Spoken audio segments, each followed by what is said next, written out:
Good morning. My name is Pat Lichtman, and I serve as a spirituality trustee on your DuPage UU Church Board. We want to welcome everyone this morning to our open and inclusive virtual community. As Unitarian Universalists, we hold that there are many spiritual paths to truth and meaning, and pledge to support one another as we explore these paths. We are so glad that you were able to join us this morning during our live stream service.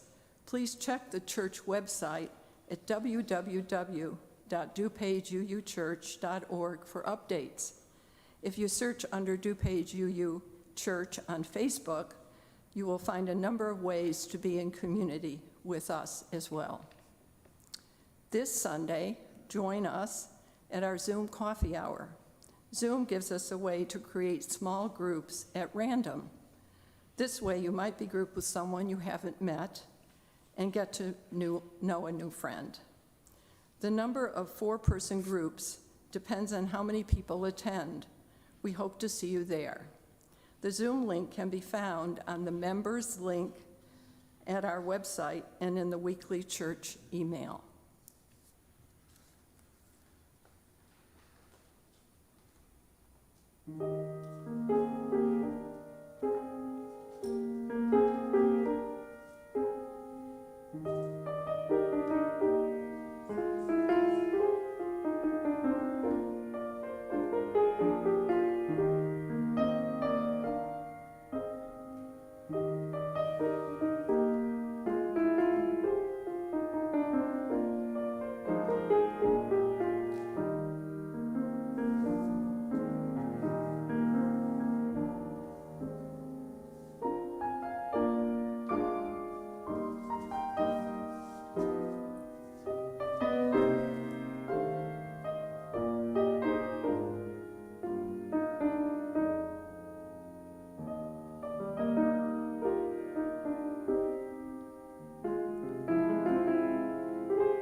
Good morning. Good morning.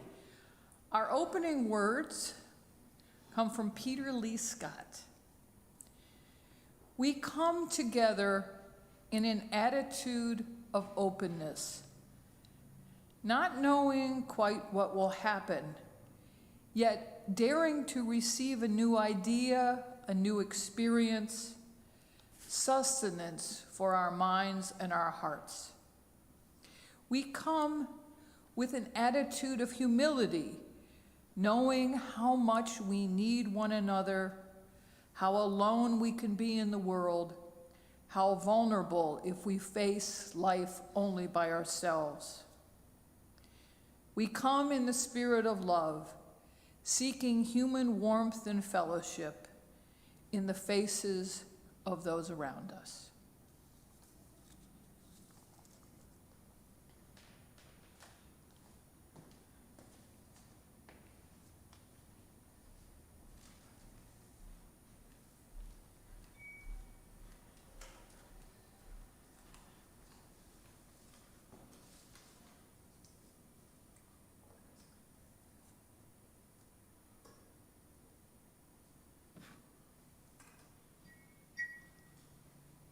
We light our chalice this morning for acceptance of one another and encouragement to spiritual growth in our congregation.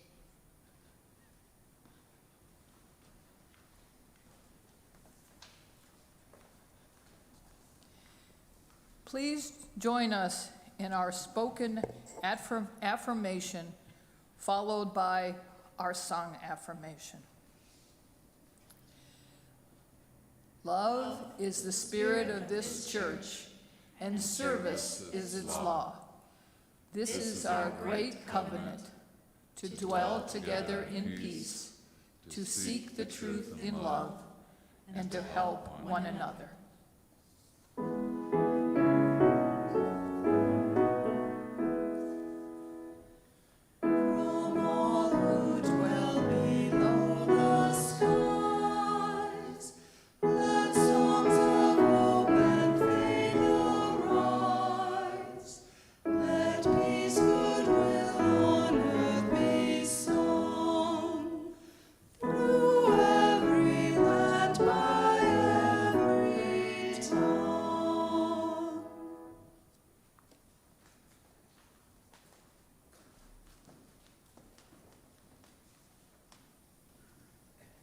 Good morning. I'm Bev Becker, and I'm a member of the committee that creates and conducts our annual fall retreats.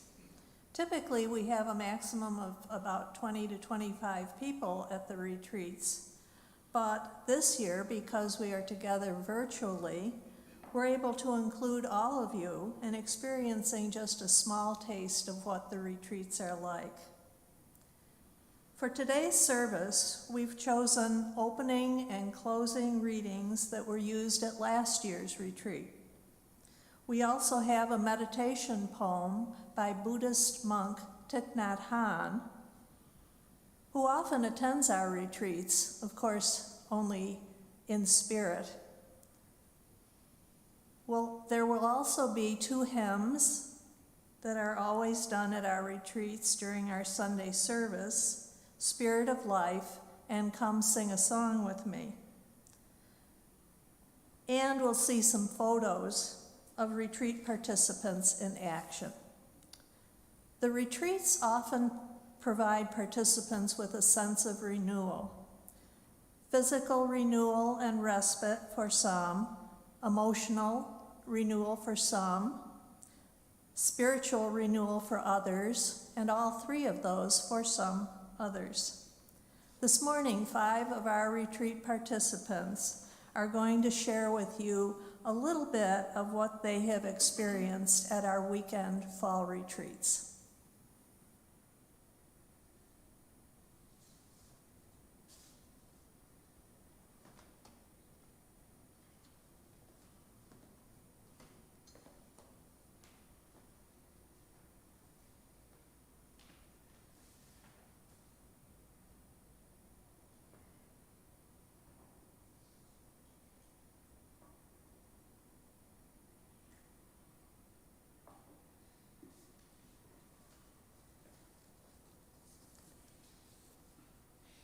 We light this candle to remind us of the joys and sorrows of all who are part of our beloved community and beyond.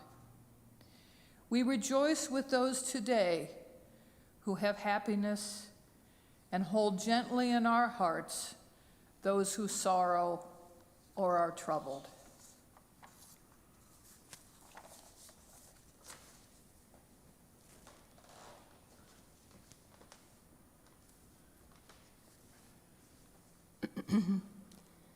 Center yourself in a quiet place. Rest your hands on your lap. Close your eyes if you wish. Calm the mind and focus on your breathing. Breathe in slowly, breathe out. The good news. They don't publish the good news. The good news is published by us. We have a special edition every moment as we need you to read it. The good news is that you are alive and the linden tree is still there, standing firm in the harsh winter. The good news is that you have wonderful eyes to touch the blue sky. The good news is that your child is there before you and your arms are available. Hugging is possible. They only print what is wrong. Look at each of our special editions. We always offer the things that are not wrong. We want you to benefit from them and help protect them. The dandelion is there by the sidewalk, smiling its wondrous smile, singing the song of eternity. Listen, you have ears that can hear it. And the good news is we have retreats where we feel more alive, see the blue sky, smile our wondrous smiles, and renew.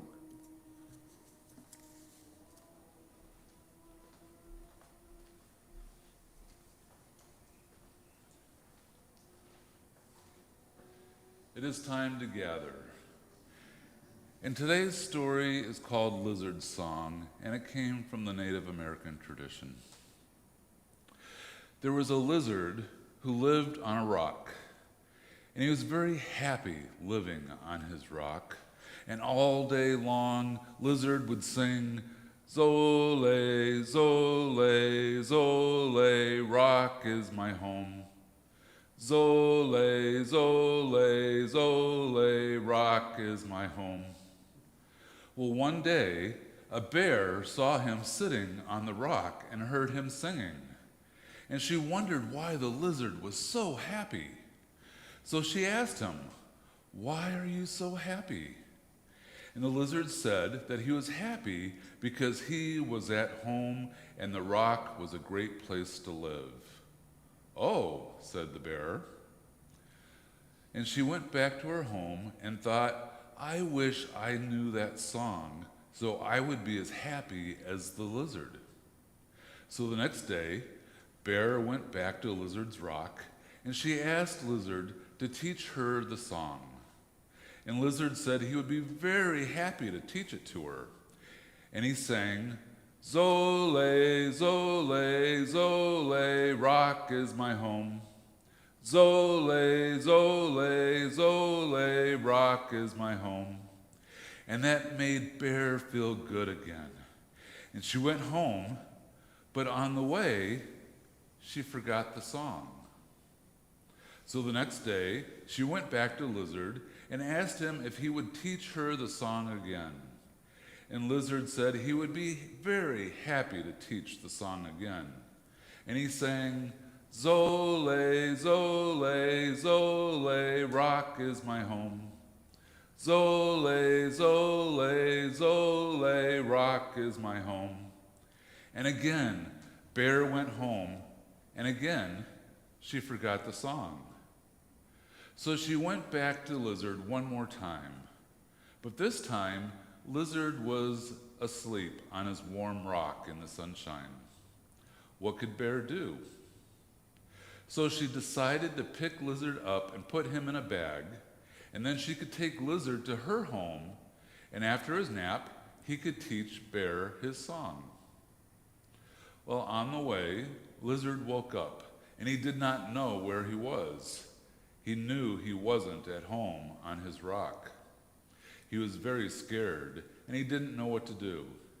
He decided to sing a song so he wouldn't be so frightened. And he sang, "Zole, Zole, rock is my home. Zole, Zole, Zole, rock is my home."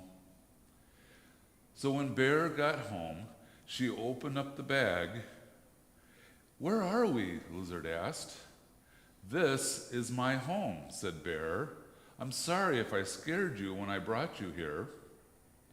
Now Lizard saw that Bear didn't live on a rock.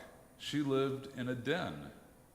Now he understood why Bear couldn't learn the song. He told Bear that she couldn't learn the song because she didn't live on a rock. Bear was disappointed. "But," Lizard said, "I can make you a song you can learn and remember." So he sang, "Zole, Zole, Zole, den is my home. Zole, Zole, Zole, den is my home." And Bear learned that song very easily, and she was very happy. And it was then that Lizard realized that the ability to teach is based on learning more about the person or people you're teaching and bringing the lesson to them. And it is easier to learn something when it is in your terms. The ability to spend shared time together enhances the learning experience for both the teacher and the student. So our religious education classes for this new year are starting today. And there will be several Zoom classrooms after this service and some pre-recorded lessons accessible online.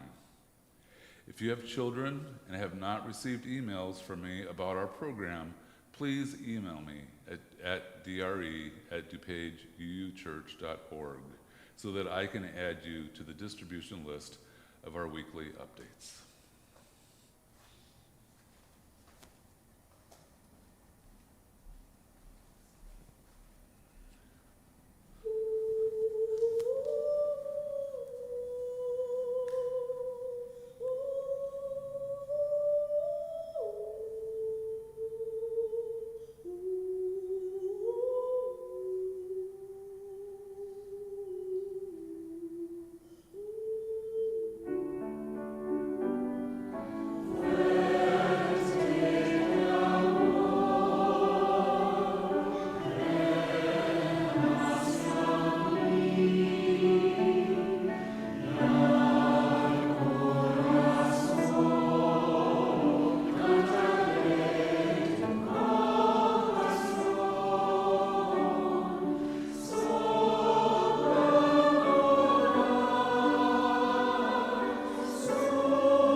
Good morning, everyone.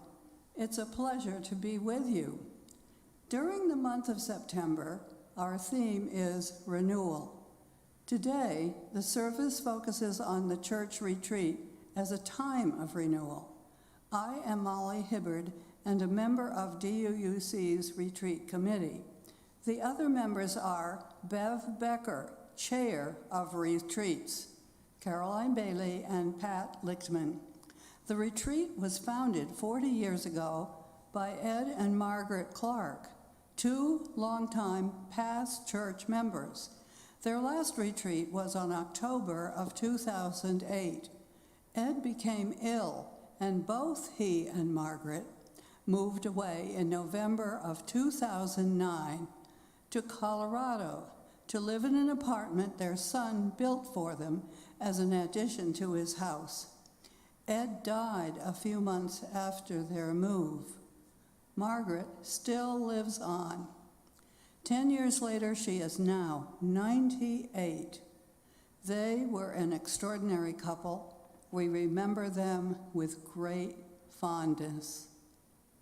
In a recent conversation with Margaret, I learned that there were some traditions that Ed incorporated into all the retreats. In the early years, Margaret was a member of a drumming circle. On Saturday night of the retreat, when we had a dance party with musical instruments, she was the most vehement drummer, always playing with wild abandon. These same traditions still continue to this day. For me, the church retreat is a time of renewal in so many ways. First, it is away from home in a different setting in the rural surroundings of Princeton, Illinois. Then it is fellowship with others on many levels and often with people I don't know so well. Someone else cooks all the meals, a real plus and cause for renewal. There is a labyrinth for walking and meditating in free time. Various activities, the ones that Ed incorporated as traditions, are special to the retreat.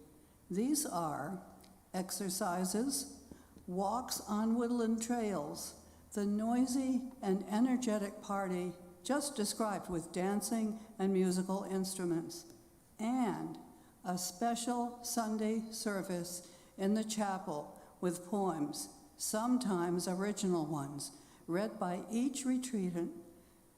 Additionally, the retreat itself has a specific traditional format, while with whole group discussion, journaling, and small group discussion. One of my favorite retreat memories will help give you the flavor of the retreat. What a pleasure it was to sit out on the porch before breakfast, rocking in a rocking chair with the autumn sun warming my face. Several of my fellow retreatants were there, and we were entertaining one another. The rocking chair, nature, and the people, all symbols of renewal for me. The greatest renewal of all was responding to questions in my journal. This activity calls for introspection, something I always enjoy but seldom practice. Too many distractions, too much outward activity. The questions involve searching for ways to better my life and comparing progress in my life from the past to the present. How to be a better person. This is real renewal. It also involves the fourth principle, quote, a free and responsible search for truth and meaning, end of quote.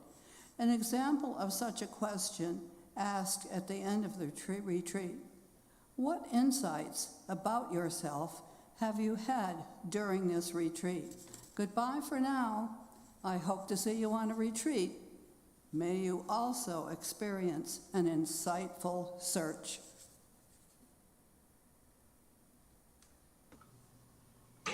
Hello, my name is Jenny Hobbs, and last fall I attended the DUC Adult Retreat for the first time. I have participated in several shorter retreats, less than a day, but this was my first time at a multi-day retreat. I wasn't entirely sure what to expect, and to be honest, I was a little bit apprehensive. It may come as a surprise to those of you that have worked with me at church, on a committee, or in my capacity as president of the congregation, but I am a hardcore introvert. I absolutely need quiet time to rest and recharge, especially because I have kind of conditioned myself to be outgoing when needed, so my downtime is critical to my personal renewal. Last fall, I was absolutely craving renewal. I was worn out spiritually and mentally, and I needed to fill my cup. The adult retreat has always called to me, but because of one thing or another and scheduling, I could never make it work. My husband really encouraged me to take this time for myself, for some self-care. And after some gentle prodding from other retreat attendees and seeing the interesting book that was being read for the retreat, I decided to do it. The apprehension came because that introvert side of me was worried about having to share so much with the whole group and in the small groups. I would have been happy sitting by myself for the weekend, quietly journaling or knitting, but I put that aside and I took the plunge. My experience ended up being exactly what I needed. Restoration of body, mind, and spirit. The location was so beautiful, and I enjoyed several quiet, long hikes on the leaf-strewn trails and along the river. Fall is my favorite season, and sitting on the deck looking over the beautiful turning leaves was heavenly. The rooms were simple and comfortable, lending themselves to restorative sleep, and the food was nourishing, and it was lovely to eat together at shared tables and learn so much about everyone else at the retreat. I met so many people I'd never met before. I even had a meal at the silent table, which was a special table set aside where you didn't talk, but focused on mindful eating. There was a campfire and drum circle where stories were told and we played instruments and danced around the fire. The cool evening darkness and sparks flying up into the night sky were a balm to my soul. There was a group worship at the end where we could share a reading or a song or a poem, and that whole worship experience may have been my favorite part. My heart was full. So, you're wondering how I handled the sharing. The exercises were a combination of quiet, contemplative journaling, and then sharing your story in a small group. The groups changed with each exercise, and I did fine. I really enjoyed hearing everyone else's story and even sharing my own too. The retreat was an oasis for me in a busy and chaotic season, and not knowing what lay ahead for me and my family and the rest of the world a few months after that retreat ended, I was so grateful for this time of spiritual growth and respite. I was so looking forward to going on the retreat again this year. I'd even convinced my husband to come with me. It's been on my calendar all year. And while I will miss that special time out for me, I know that we will be back together again soon. Maybe even at next year's retreat. Hi, I'm Doug Coker-Cowan. You know, fall is my favorite time of the year as the weather cools and the leaves transition from greens to hues of red and gold. I find October a quiet time for reflection on summer activities. You know, it's an opportunity to be outdoors, enjoying the changing season, and that eventually gives way to the winter, the busyness and the stress of the holidays. The fall retreat for me is an opportunity to connect with church members and friends, and some of whom I may not have seen since the previous October. An opportunity to enjoy good food, spending time together outdoors under this canopy of these great oak trees that dot the facility. The retreats have a central theme, providing an opportunity to journal your thoughts and engage in meaningful discussions with each other.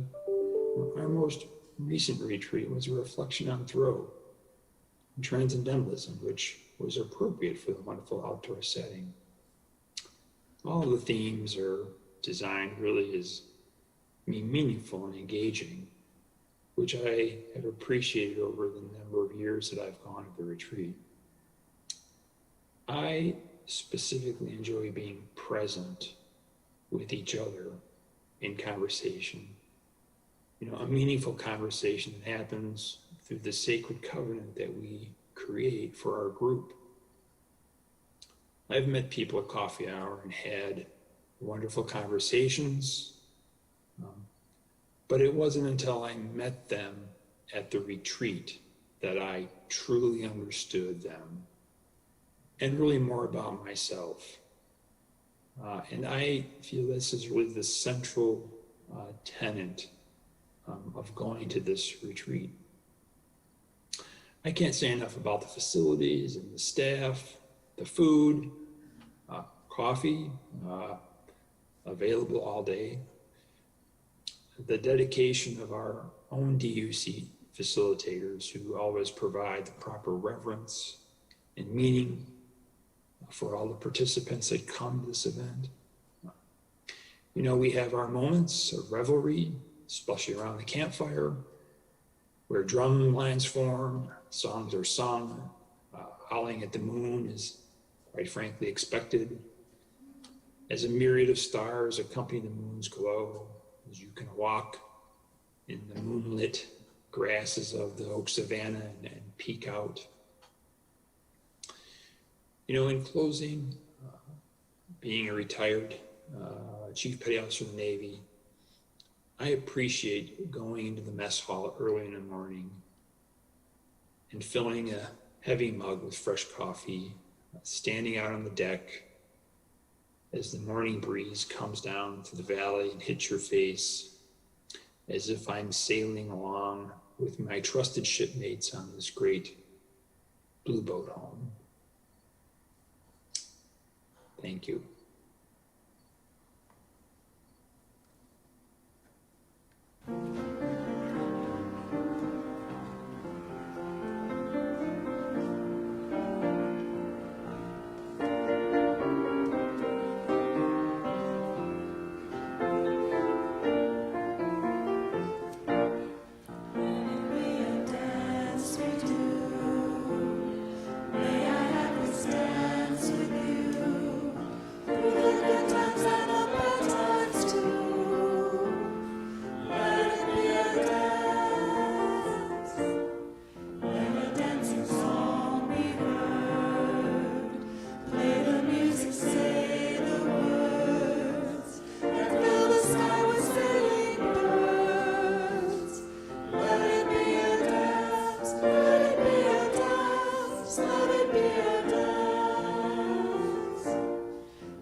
Good morning. My name is Sherry Burlingame.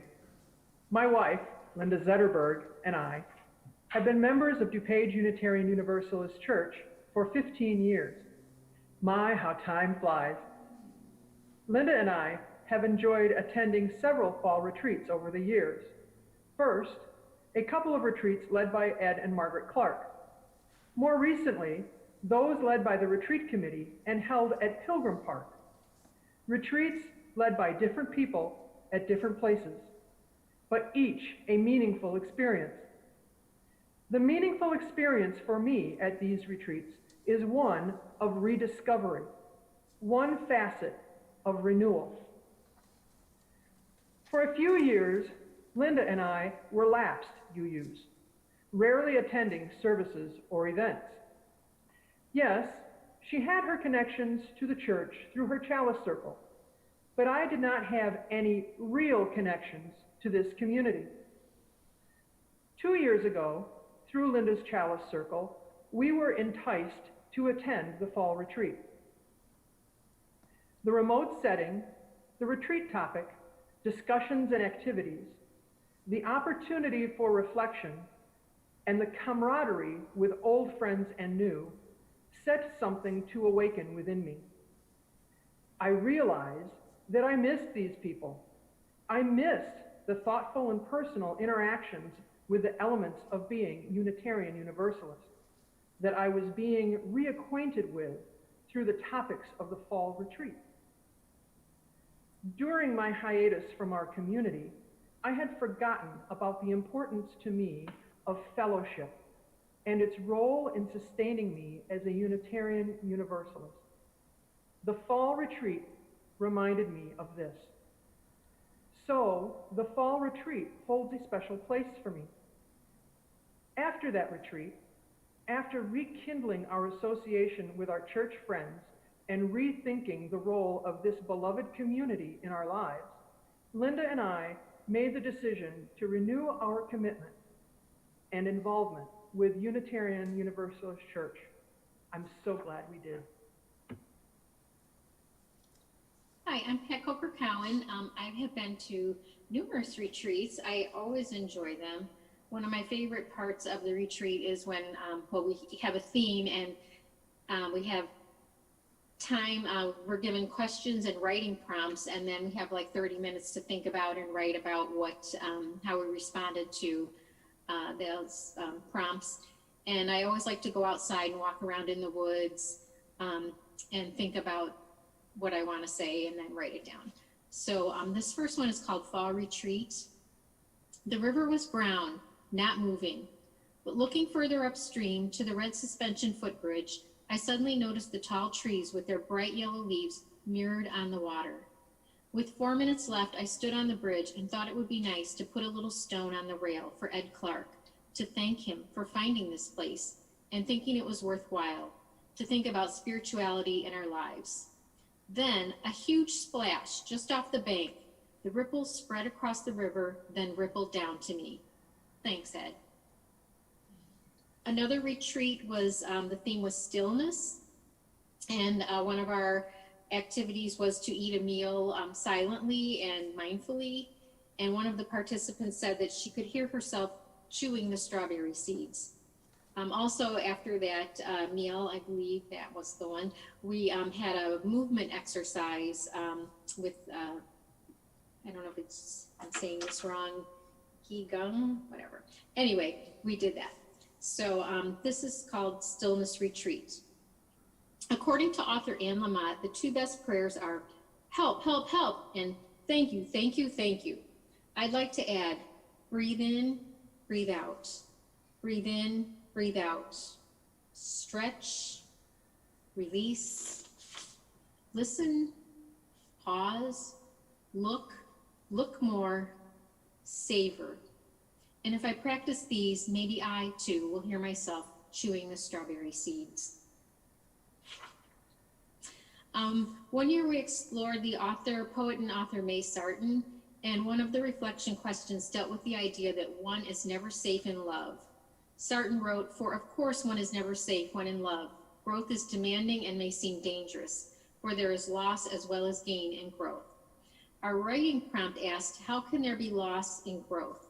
Describe how this may have happened to you. So I wrote about before and after becoming a mother.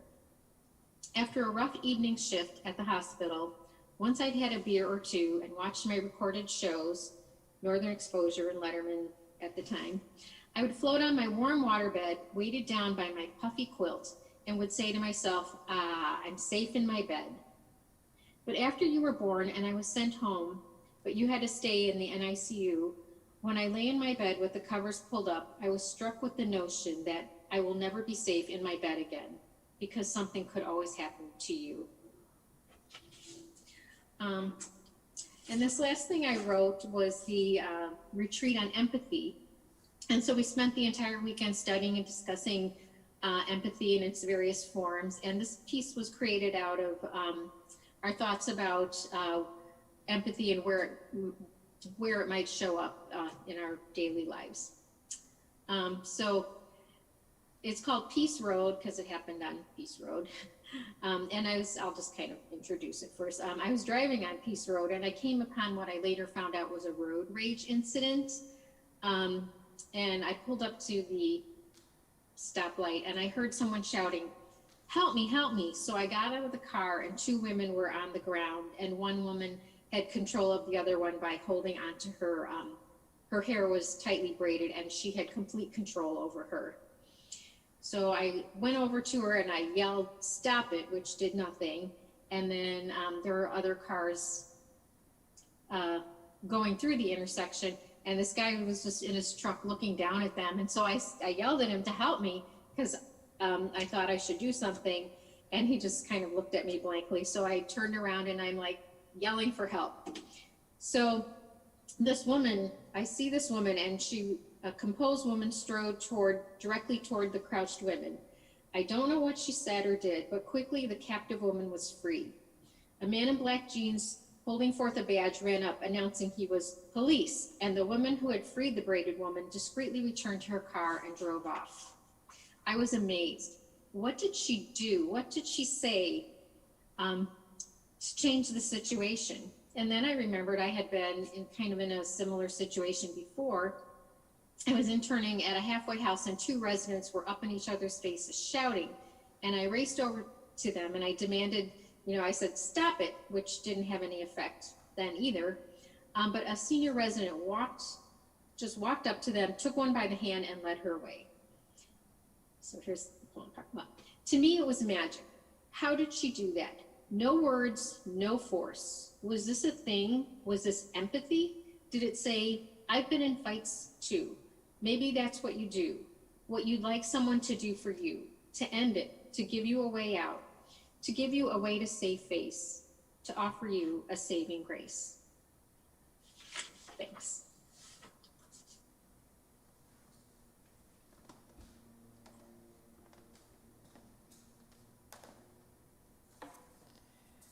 The offering for the support of this church will now be given and received. We do have a slide that will tell you how you may be able to donate virtually.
So we had the good news by Thich Nhat Hanh.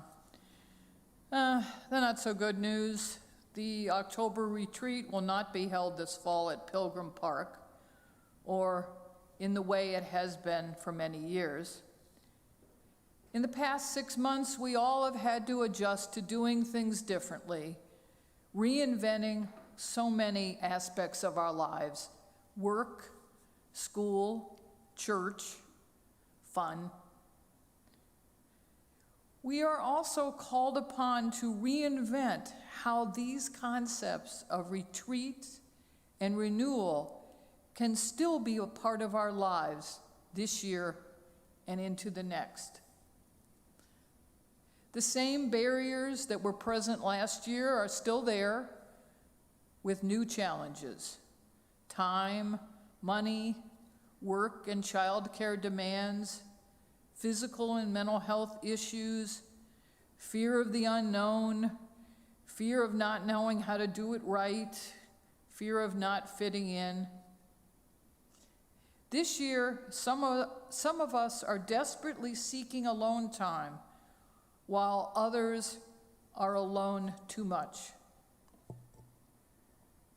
There may be some sort of abbreviated retreat this year, but even if that doesn't happen, there are some basic concepts of retreat and renewal that are not dependent on any particular weekend away. And those of you who have attended our retreats know the key is to participate, but also to choose what is meaningful to you. You do not have to do everything in order for it to be worthwhile. Here are 8 suggestions. Read a book that focuses on renewal, the kind of book we might select for the retreat. Not too long, something to get you thinking and feeling. A bonus if it comes already preloaded with questions for journaling and discuss. Find or invent some questions to journal. Give yourself about 20 minutes so it doesn't seem overwhelming. Set a chime to end the session, like the way we do it at the retreat. Of course, keep going if you want to. Share your thoughts on the above questions with some person or people in your life, and virtually is okay. Go outside for a walk to admire the fall foliage. Take a nap without feeling guilty. Sit quietly, breathe, still your mind for 5 minutes. Use a timer. And lastly, since running in and talking, having conversations with people you don't know very well is also one of the things that we love about the retreat. Your challenge: talk to someone from the congregation you don't know well, especially someone you would like to get to know better. Okay, so select their name from the directory, telephone them, or set up a virtual chat. Tell them it is part of the Fall 2020 Retreat Renewal Challenge. And lastly, let Pat, Bev, or myself know how it goes.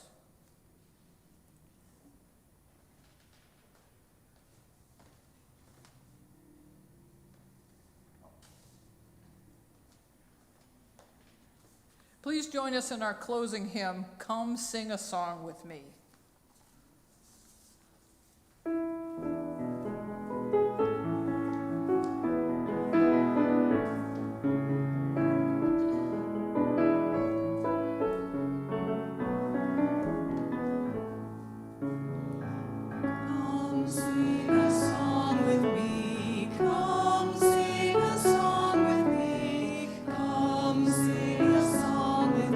That I might know your mind.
Each of us brings a separate truth here.